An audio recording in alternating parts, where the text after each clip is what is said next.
Ya, sahabat muslim, pemirsa Salam TV dan pendengar radio Arisala FM yang dirahmati Allah Subhanahu wa taala. Terima kasih Mas setia bersama kami di program Bicara Sunnah.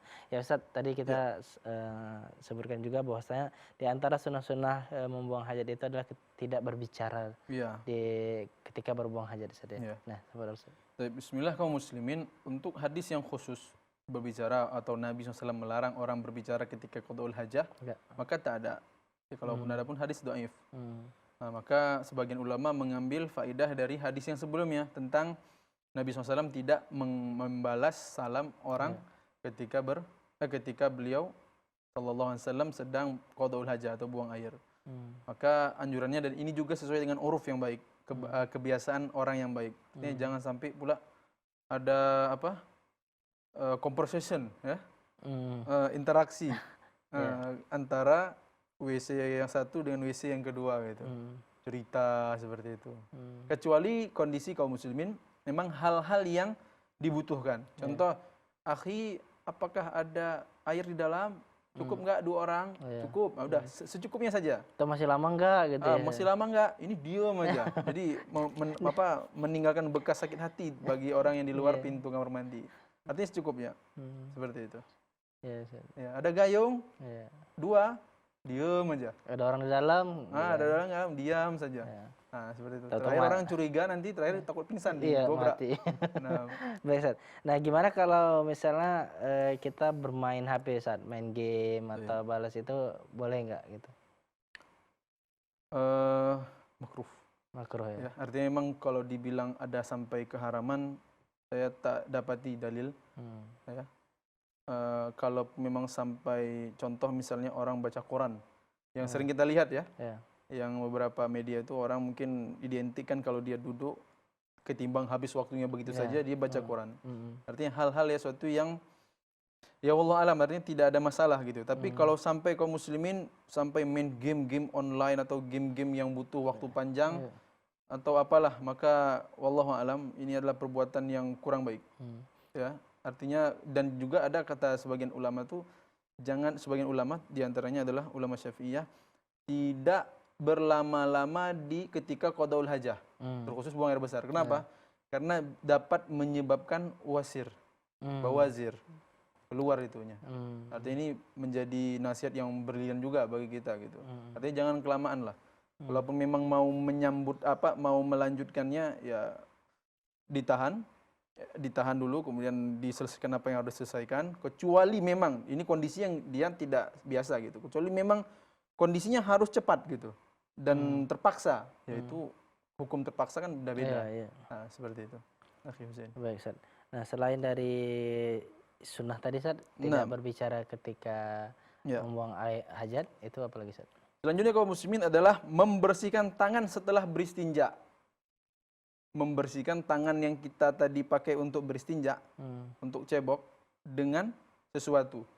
Nah, jadi dibersihkan. Jadi Artinya Nabi enggak, SAW dalam hadis sahih itu, hmm, salah satu istri Nabi SAW meriwayatkan bahwasanya Nabi SAW itu ketika dia buang air besar, kemudian setelah dia beristinja, maka dia menggosok-gosokkan tangannya ke tanah.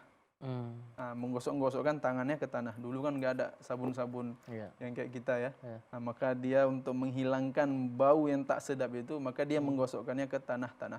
Artinya nggak cukup ketika cebok itu aja, Ustaz ya. Dia cukup, tapi ini lebih pada anjuran kaum muslimin. Nah, kalau untuk sekedar dia cebok dengan tangan kirinya, kemudian pakai air, itu selesai. Tapi ini lebih pada yang sekali ini adalah membersihkan tangan setelah beristinja, itu lebih ditekankan. Artinya dia ada anjuran khusus lagi, yang mana Nabi SAW, ini bukan perkataan Nabi loh.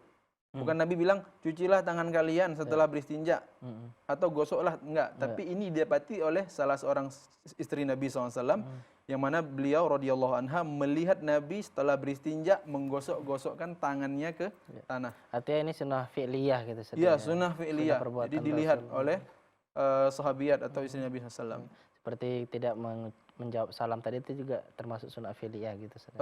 Ya, itu dalam hadis Ibnu Umar radhiyallahu anhu. Tapi hadis yang kita bawakan tadi juga ada, bahwasanya ini dari Nabi SAW. Wa in fa'alta dzalika fala arudda 'alaika. Baik. Nah, itu fi'liyah dan plus qauliyah, lebih kuat lagi. Tekankan. Nah, Baik. Tapi Ustaz, Ya. ada sunnah lain Ustaz? Mungkin juga yang perlu kita tekankan kaum muslimin bahwasanya kalau sekarang ini kan alhamdulillah sudah banyak sabun-sabun ya. Ya. Sabun baik itu yang batang atau yang cair, maka ini alhamdulillah lebih mudah lagi, lebih nikmat lagi bagi kita. Tak perlu kita keluar rumah gosok-gosok, ya kan? Ya, Seperti artinya itu. lebih mudah untuk mengamalkannya Ustaz ya. Lebih mudah mengamalkannya, dan memang ya secara tabiat kita agak bau lah, walaupun kita sudah pakai air banyak-banyak pun dia masih ada menyisakan. Setelah kita kasih sabun pun kaum muslimin itu masih ada. Artinya bagaimanalah kita memaksimalkan yang seperti ini. Jangan pula sampai dikerok-kerok pakai apa, nah, itu berlebihan, karena Nabi SAW tak mengajarkan untuk berlebihan dalam hal yang seperti itu. Baik, Ustaz. Nah, selanjutnya kaum muslimin adalah sunnah keluar dari WC dengan kaki kanan duluan, mendahulukan kaki kanan keluar dari WC, karena ini ada tempat yang buruk. Bagaimana dalam hadis-hadis yang lain, dalam hadis sahih bahwasanya tempat-tempat qadul hajah itu adalah tempat-tempat yang bersarang padanya jin-jin. Nah, seperti itu. Baik.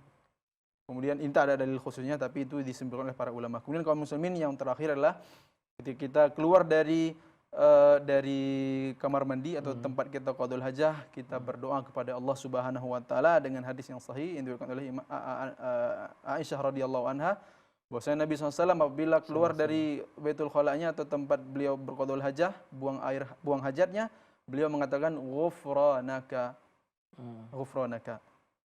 Ampunanmu ya Allah. Artinya aku mengharapkan ampunanmu ya Allah. Ini kita sudah bahas Akhi Husain ya. Ya.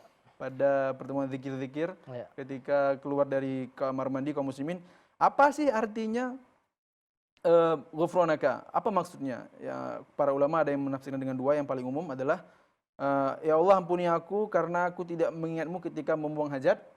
Kemudian yang kedua, yang ini yang lebih tepat, wallahu alam, kata Imam Syukani, ya adalah ya Allah ampunilah aku yang mana aku luput dari mensyukuri nikmat-nikmat yang telah engkau berikan kepadaku. Sampai aku makan, sampai ini tercela dalam perut, dan sampai dia keluar. Nah, seperti itu. Jadi kita membaca doa yang pendek dan itu sahih, ghufranaka. Ampunanmu ya Allah. Artinya, ya Allah aku mengharapkan ampunanmu. Seperti itu. Ya, Ustaz, ini ada pertanyaan Ustaz, sebelum kita mengakhiri pertemuan kita pada hari ini. Bismillah Ustaz, bagaimana hukum orang tua yang sudah uzur? Apakah buang hajat mereka yang kadang tidak di tempatnya termasuk hal yang berdosa Ustaz? Baik, dengan Bismillahirrahmanirrahim, untuk penanya khususnya sudah namanya saja sudah ahli uzur. Uzur itu artinya dimaafkan. Ya. Nah, memang ini kondisi yang mana kayak kita bilang tadi Akhi Husain, ada orang-orang yang terkena dengan penyakit yang tak bisa dia tahan. Nah, maka itu tidak berdosa karena bukan keinginan dia. Ya. Nah, kalau yang berdosa itu kayak mana? Yang kayak tadi, buang air besar di tengah jalan. Sampai pada akhirnya, ini enggak ada akalnya. Nah, dari itulah dia kena laknat. Maka kata Nabi SAW, al-la'anan, al-la'anain. Nah, seperti itu. Artinya setiap ibadah yang memang ada uzur itu dimaafkan. Iya, dimaafkan. Seperti itu. Khusus masalah ini juga dimaafkan karena memang dia tak bisa mengontrolnya. Maka kalau memang berlebih harta, wahai anak-anak atau yang mempunyai orang tua, belikanlah Pampers. Nah, Pampers orang tua itu ada ya. Saya nggak tahu mereknya apa. Belikan di toko-toko terdekat, belikan Pampers sampai dia merasa lebih nyaman, dan moga-moga itu menjadi bakti kita kepada orang tua kita dan diterima di sisi Allah Subhanahu wa taala. Baik, Ustaz. Nah, begitu sempurnanya Islam Ustaz ya. sahih. Sampai hal-hal buang air saja pun kita diajarkan gimana adabnya, gimana baiknya gitu. Nah, ini perkataan Yahudi. Seorang Yahudi datangi Salman Al-Farisi. Ya. Apakah mengajari kalian segala sesuatu atau semakna dengannya? Maka kata Salman Al-Farisi, iya, sampai buang hajat. Itu pun diajarkan oleh Nabi SAW. Sungguh Nabi SAW melarang kami untuk beristinja kurang dari 3 batu, ya kan? Melarang kami membuang hajat menghadap kiblat dan lain-lain. Nah, begitu sempurna. Alhamdulillahirabbil alamin. Alhamdulillahirabbil alamin. Ustaz, jazakallahu khairan Ustaz buat waktunya Ustaz. Semoga apa yang disampaikan pada hari ini dapat bermanfaat bagi kita semua, dapat menjadi tuntunan dalam kehidupan kita serta dapat kita aplikasikan dalam kehidupan kita sehari-hari. Baik sahabat muslim, terima kasih banyak jazakumullah khairan telah bersama kami di program Bicara Sunnah. Insyaallah kita akan kembali lagi pekan depan di hari yang sama dan di jam yang sama. Saya Husain Muhammad dan kru yang bertugas mohon undur diri. Mohon maaf atas segala kesalahan dan kekurangan. Wabillahi taufiq wal hidayah. Subhanakallahumma bihamdik asyhadu an la ilaha illa anta astaghfiruka wa atubu ilaik. Assalamualaikum warahmatullahi wabarakatuh.